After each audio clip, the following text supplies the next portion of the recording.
Hello বন্ধুরা, দেখো আজকে আমি ফুলকপি আলু দিয়ে তরকারি করবো। দেখো ফুলকপিটা সিদ্ধ করে নেওয়া হয়েছিল আগে থেকে। আর এদিকে দেখো কড়াই গরম হয়ে গেছে, আমি এর মধ্যে সাদা তেল দিয়ে দিয়েছি। সাদা তেলটা খাচ্ছি কারণ নিরামিষ খাচ্ছি তো, সেই জন্য। এখানে আমি ফুলকপিটা আগে ভেজে নেব। একটু হালকা লবণ আর একটু হলুদ দিয়ে, অল্প হলুদ দিয়ে আমি ফুলকপিটাকে একটু ভেজে নেব হালকা।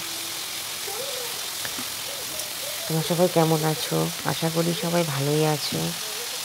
দেখো আমার এখানে ফুলকপিটা ভাজা হয়ে গেছে। আমি এখন ফুলকপিটাকে নামিয়ে নিলাম। দেখো ফুলকপিটা লেগে যাওয়াতে আমার কড়াইটা কিন্তু লাল হয়ে গেছে।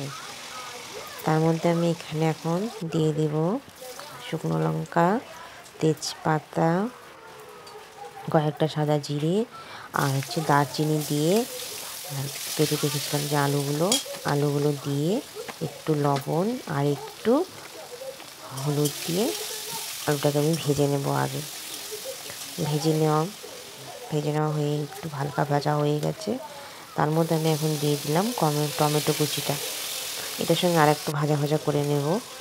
সবাই লাইক, শেয়ার, কমেন্ট, সাবস্ক্রাইব সবাই করো। এটা অবশ্যই খেয়ে কমেন্ট করে জানিও। প্রথমে আদা বাটা দিলাম, তারপরে কাঁচা লঙ্কা বাটা দিলাম, তারপরে পোস্ত বাটা দিলাম, তারপরে দিলাম লবণ, তারপরে দিলাম হলুদ। এখন আমি দিয়ে নেব জিরা গুঁড়া 2 চামচের মতো দিয়ে আর একটু জল আমি মশলাটা ধুয়ে দিয়ে দিলাম। তারপর এটা আমি এখন ফুলকপিটা দিয়ে দিলাম। তারপর আমি এখন এটাকে ভালো মতো নেড়ে চেড়ে নেব, ভালো মতো কষিয়ে মশলাটাকে মিশিয়ে নিলাম। দেখো এখানে আমার মশলা কিন্তু প্রায় কষানো হয়ে গেছে। এখন আমি এখানে পরিমাণ মতো জল দিয়ে দেব। দেখো এখানে আমি একটু পরিমাণ মতো জল দিয়ে দিলাম। ভালো করে জলটা দিয়ে ভালো করে মিশিয়ে নিলাম। মেশানো হয়ে গেছে।